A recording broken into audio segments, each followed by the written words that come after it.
RG Kar medical college হাসপাতালে ঘটে যাওয়া নারকীয় ঘটনার পর প্রায় 4 মাস অতিক্রান্ত। ঘটনার অভিঘাতে পশ্চিমবঙ্গ যে নাগরিক আন্দোলন দেখেছে তা প্রভাব ফেলেছে ভারত তথা গোটা বিশ্বে। একটি মেয়ে কর্মরত অবস্থায় টানা 36 ঘন্টা ডিউটি দেওয়ার পর তাকে খুন হতে হলো, ধর্ষিতা হতে হলো তার সব থেকে নিরাপদ জায়গায়, অন ডিউটি সেমিনার রুম। সেই খুনকে প্রথমে আত্মহত্যা বলে চালানোর চেষ্টা হলো, তথ্য প্রমাণ লোপাটের চেষ্টা হলো। তথ্য প্রমাণ লোপাটের অভিযোগে গ্রেপ্তার হলেন সেই হাসপাতালের প্রিন্সিপাল সন্দীপ ঘোষ ও পার্শ্ববর্তী টালা থানার ওসি অভিজিৎ মণ্ডল। যে সিন্ডিকেট চালাতেন সন্দীপ ঘোষ তার সাঙ্গপাঙ্গরা, অর্থাৎ কিনা অভিক, বিরূপাক্ষ, আশিস পান্ডে সহ অনেকেই 9ই আগস্ট সকালে ক্রাইম সিনে পৌঁছে গেল। সংবাদ মাধ্যমের ভিডিও ফুটেজে দেখা গেল তাদের ছবি। পুলিশের বড় কর্তা তাদের ফিঙ্গারপ্রিন্ট বিশেষজ্ঞ বলে আড়াল করলেন। আন্দোলন চলতে চলতে এই সিন্ডিকেটের কুকীর্তির কথা সামনে এলো। কলেজে কলেজে ভয়ের রাজনীতি চালানোর ভয়াবহ অভিযোগ সামনে এলো। আমরা ভুলিনি এই সন্দীপ ঘোষ নিজে পদত্যাগ করার পর স্বাস্থ্যমন্ত্রী তাকে তড়িঘড়ি ন্যাশনাল মেডিকেল কলেজে প্রিন্সিপাল করে পাঠালেন। তারপর গঙ্গা দিয়ে বয়ে গেছে অনেক জল। অভয়ার খুন ও ধর্ষণের বিচার প্রক্রিয়ার রুদ্ধদ্বার ট্রায়াল চলছে প্রতিদিনই শিয়ালদা কোর্টে। তাই সাধারণ মানুষ ও আমাদের প্রতিনিধিদের কাছে বিস্তারিত বিবরণ জানার কোনো উপায় নেই। তবে যেটুকু জানা যাচ্ছে, সিবিআই এখনো অবধি সঞ্জয় রায় ছাড়া অন্য কারোর নাম চার্জশিটে উল্লেখ করেন। প্রসঙ্গত, তথ্য প্রমাণ লোপাটের অভিযোগে সন্দীপ ঘোষ ও টালা থানার ওসি অভিজিৎ মণ্ডলকে গ্রেপ্তার করে রাখলেও সিবিআই এখনো তাদের বিরুদ্ধে সাপ্লিমেন্টারি কোনো চার্জশিট পেশ করেনি। যে বৃহত্তর ষড়যন্ত্রের কথা সিবিআই নিজেই আগে উল্লেখ করেছে, সেই সংক্রান্ত তদন্তের অগ্রগতি আমাদের কাছে অজানা।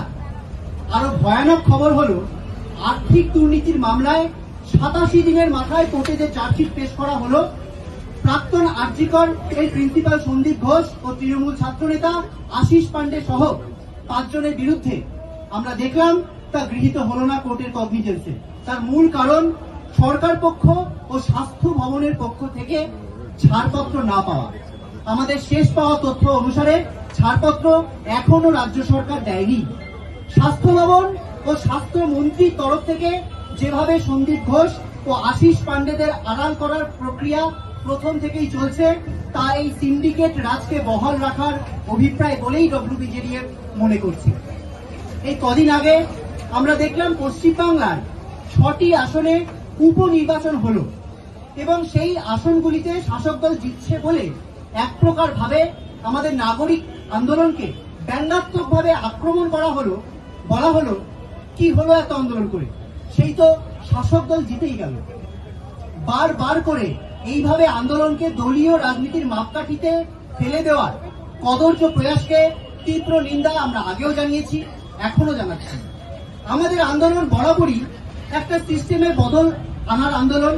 দীর্ঘদিন ধরে চলে আসা স্বাস্থ্যক্ষেত্রে দুর্নীতি, থ্রেট কালচার এবং ভুগতে থাকা জরাজীর্ণ ও বেহাল স্বাস্থ্য ব্যবস্থাকে পরিবর্তনের আন্দোলন। দলীয় রাজনৈতিক মতাদর্শের ঊর্ধ্বে উঠে নির্দ্বিধায় প্রতিবাদ করতে পারার মঞ্চের নামই West Bengal junior doctors front.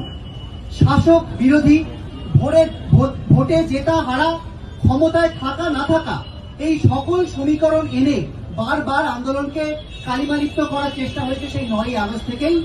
যে দলই শাসকের চেয়ারে থাকুক না কেন, উচিতকে উচিত এবং অনুচিতকে অনুচিত করার ক্ষমতা ডব্লিউবিজেডিএফ বরাবর রেখে এসেছে এবং ভবিষ্যতেও রাখবে।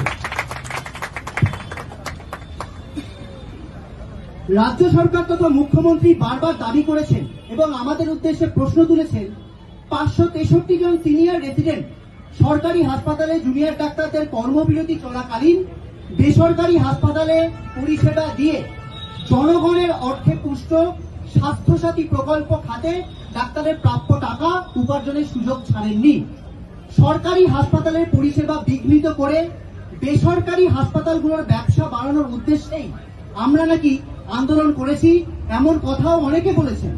এক শ্রেণীর মিডিয়াও এ নিয়ে যে কয়েকজনের তালিকা প্রকাশ করেছেন, সেখানে এমন অনেকের উল্লেখ আছে যারা আদৌ সরকারি স্বাস্থ্য ব্যবস্থার সাথে বর্তমানে যুক্তই নন, একথা তারা নিজেই জানিয়েছেন এবং আইনের দ্বারস্থ হচ্ছেন। দ্বিতীয়ত, সংশ্লিষ্ট বেসরকারি হাসপাতালের সম্পূর্ণ খরচের হিসেবকে ডাক্তারের নিজস্ব উপার্জন হিসেবে দেখানোর মাধ্যমে জনমানসের বিভ্রান্তি সৃষ্টির ঘৃণ্য প্রচেষ্টাও লক্ষ্য করা গেছে সেই মিডিয়া রিপোর্টগুলিতে। এরপরেও আমরা ব্যর্থহীন ভাষাতে বলে দিতে চাই, সরকারি পরিষেবার সঙ্গে যুক্ত কোনো জুনিয়র ডাক্তারদের কেউ যদি এ ধরনের কাজ করে থাকে তা সম্পূর্ণ অনভিপ্রেত। এই ধরনের কাজকে WBJDF কোনোভাবেই সমর্থন করে না। অভয়ার নৃশংস হত্যাকাণ্ডের প্রতিক্রিয়ায় কর্মক্ষেত্রে যৌন হেনস্থার সমাধান চেয়ে ডাক্তার, নার্স, স্বাস্থ্যকর্মী তথা রোগীদের সুরক্ষার দাবিতে আমরা কর্মবিরতিতে যেতে বাধ্য হয়েছিলাম। আবার জনগণের মুখ চেয়েই আমরা কর্মবিরতি প্রত্যাহার করেছিলাম। কর্মবিরতি প্রত্যাহারের পরেই আমরা অনশনে যেতে বাধ্য হয়েছিলাম, কারণ আমাদের সামনে আর কোনো পথ খোলা ছিল না। আমরা আন্দোলনে নেমেছি অভয়ার বিচার চাইতে, আর একটাও অভয়ার ঘটনা যাতে না ঘটে তা সুনিশ্চিত করতেছে। বেসরকারি হাসপাতালে ব্যবসা বাড়ানোর কাজ তো সরকারই করে চলেছে, ওই স্বাস্থ্যসাথীর মাধ্যমেই।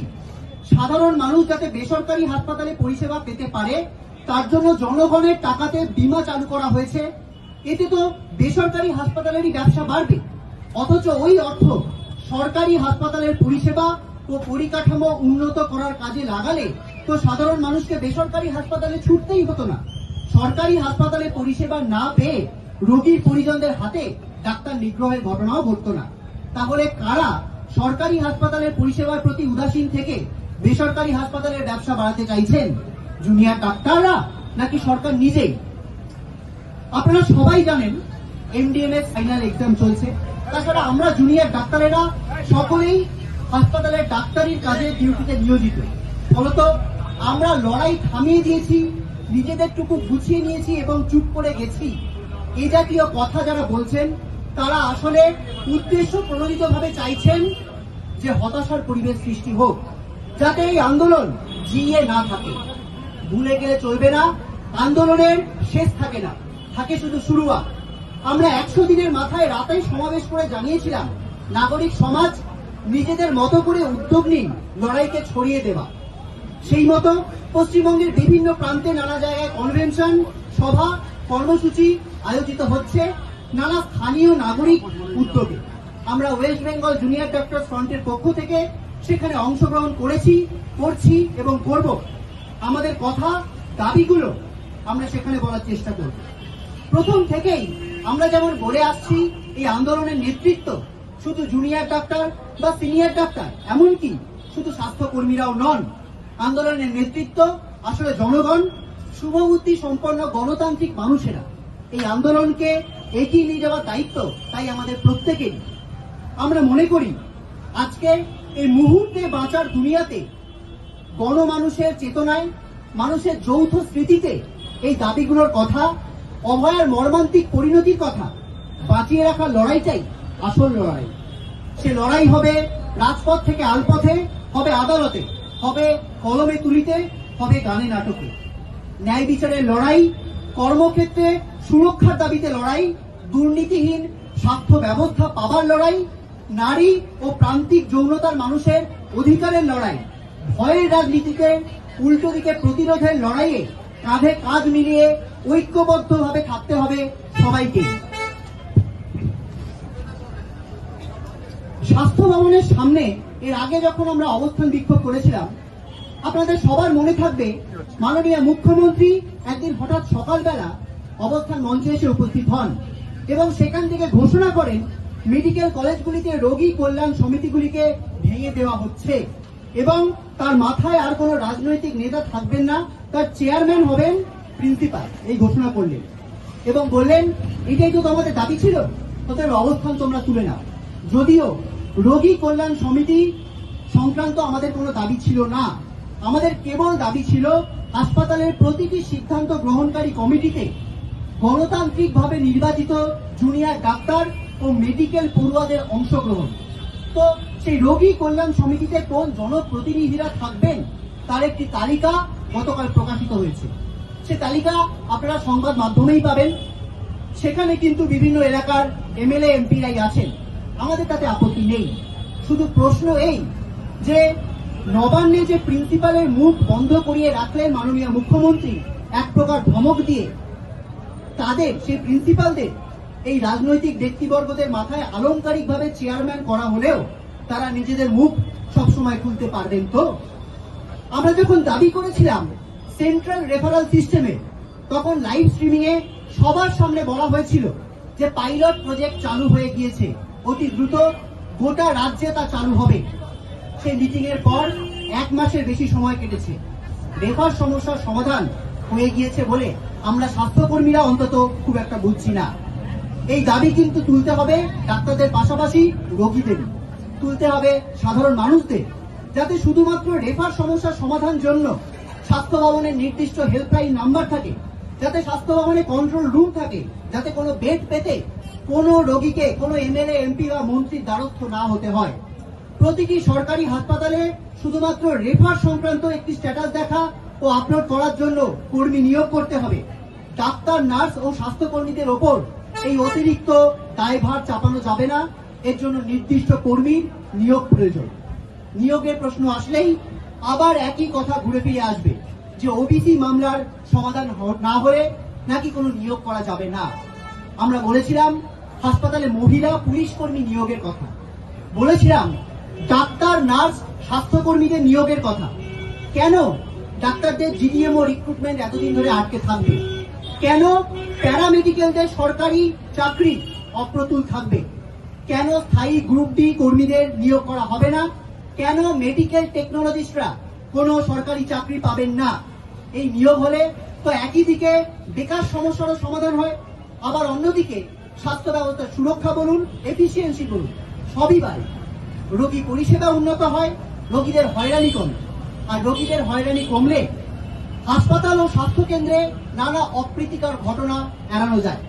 কিন্তু না, এসব মানা হবে না, মানা যাবে না।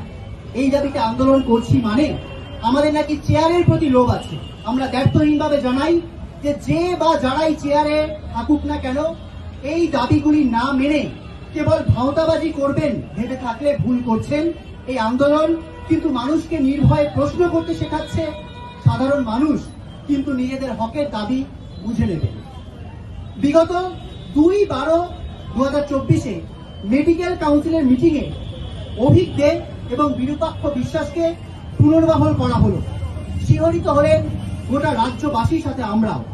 মেডিকেল কাউন্সিলের এই অভিক দে মুখ্যমন্ত্রীর ভাষায় শুধু অভিযুক্ত নন, বরং দোষীও, যাকে রাজ্য সরকারের নিজস্ব তৈরি তদন্ত কমিটি থেকে একটা না, দুটো না, 32টা অভিযোগের ভিত্তিতে দোষী সাব্যস্ত হওয়ার পর বহিষ্কারের প্রস্তাব দেওয়া হয়েছিল।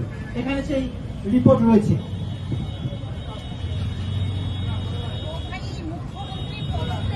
তাই তদন্ত কমিটির রিপোর্ট হাতে আসার 2 মাস পরেও অভিযুক্তদের বিরুদ্ধে কেন ব্যবস্থা নেওয়া হলো না, এবং আর্থিক দুর্নীতি মামলায় সন্দীপ ঘোষের বিরুদ্ধে সিবিআই এর চার্জশিট তৈরিতে কেন ছাড়পত্র দেওয়া হচ্ছে না, এই দুটি প্রশ্নের জবাব চাইতে আমরা আগামী 7 তারিখ দুপুর 3টে ওয়েস্ট বেঙ্গল মেডিকেল কাউন্সিলের সামনে জমায়েত করে সেখান থেকে স্বাস্থ্য ভবনে মিছিলের ডাক দিচ্ছি। এই কর্মসূচিতে সিনিয়র ডাক্তার, নার্স সহ সমস্ত স্বাস্থ্যকর্মীদের সংগঠন, অভয়া মঞ্চ সহ সমস্ত নাগরিক সংগঠন ও স্বাভাবিক শুভবুদ্ধি সম্পন্ন মানুষ যারা শুরু থেকেই আমাদের সাথে লড়াইয়ে সামিল ছিলেন, এবং সর্বোপরি আপামর জনসাধারণকে সামিল হওয়ার আহ্বান জানাচ্ছি। মেডিকেল কাউন্সিল ও মেডিকেল ফার্মেসি কাউন্সিল থেকে কিন্তু কখনোই কার্যকরী হয়নি। সন্দীপ ঘোষ ঘনিষ্ঠ এই অভিজ্ঞে রাজ্যের প্রত্যেকটি মেডিকেল কলেজে তার সাঙ্গপাঙ্গের সাহায্য নিয়ে থ্রেড কালচার চালিয়ে নিয়ে গিয়েছে, যারা আবার দেখা গেছে পিঠ বাঁচানোর জন্য একটি নতুন সংগঠন খুলে ফেলেছে। হাসপাতালের সার্জারি বিভাগে দীর্ঘদিন ধরে কলেজে কলেজে প্রশ্নপত্র ফাঁস করা, ছাত্রদের পরীক্ষায় নাম্বার বাড়িয়ে দেওয়া, বিভিন্ন কলেজের বিভিন্ন অনুষ্ঠানে আর্থিক অনিয়ম করা, এইসব কার্যকলাপ ছাড়াও ভুরি ভুরি দুর্নীতি ও দুষ্কর্মে যুক্ত থাকা অভিজ্ঞদের কোন ক্ষমতা বলে মেডিকেল কাউন্সিলের গুরুত্বপূর্ণ জায়গায় পুনরায় ফেরত এলো, তার জবাব আমরা স্বাস্থ্যমন্ত্রীর থেকে চাই। এই ধরনের দুর্নীতিগ্রস্ত চিকিৎসক স্বাস্থ্য ব্যবস্থা ও রোগী পরিষেবার কতটা ক্ষতিকারক সেটা বলার কিন্তু অপেক্ষা রাখে না। দ্বিতীয় জনের বিরুদ্ধে অর্থাৎ বিরূপাক্ষ বিশ্বাসের বিরুদ্ধে কমিটি গঠিত না হলেও সমগ্র মেডিকেল কমিউনিটি তথা রাজ্যবাসী তার ভাইরাল হওয়া ফোন কলের একাধিক অডিও ক্লিপ শুনেছে, যেখানে বারংবার বিভিন্ন ডাক্তারি রেজিস্ট্রেশন আটকে দেওয়ার হুমকি দেওয়া হয়েছে। ওয়েস্ট বেঙ্গল মেডিকেল কাউন্সিলের রেজিস্ট্রার ও প্রেসিডেন্টের কাছে আমাদের প্রশ্ন, তারা কি এই সমস্ত ভয়াবহ কার্যকলাপকে অভিযোগের পর্যায়ে ধরেন না? ডাক্তারি এথিক্স কমিটির মাথায় তাকে রেখে ডব্লিউবিএমসি সমগ্র সমাজকে কি বার্তা দিতে চাইছেন? তাই তদন্ত কমিটির রিপোর্ট হাতে আসার 2 মাস পরেও অভিজ্ঞদের বিরুদ্ধে কেন ব্যবস্থা নেওয়া হলো না, এবং আর্থিক দুর্নীতি মামলায় সন্দীপ ঘোষের বিরুদ্ধে সিবিআই এর চার্জশিট তৈরিতে কেন ছাড়পত্র দেওয়া হচ্ছে না? স্বাস্থ্য মন্ত্রক তথা স্বাস্থ্যমন্ত্রী কেন ছাড়পত্র দিচ্ছেন না? এই প্রশ্নের জবাব চাইতে আগামী 6 তারিখ অর্থাৎ শুক্রবার দুপুর 3টায় ওয়েস্ট বেঙ্গল মেডিকেল কাউন্সিলের সামনে থেকে জমায়েত করে আমরা স্বাস্থ্য ভবন পর্যন্ত মিছিলের ডাক দিচ্ছি। আমরা চাইছি সমস্ত ডাক্তারি সংগঠন, নার্সদের সংগঠন এবং আপামর শুভবুদ্ধি সম্পন্ন মানুষ এই মিছিলে আমাদের সাথে যোগদান করুন।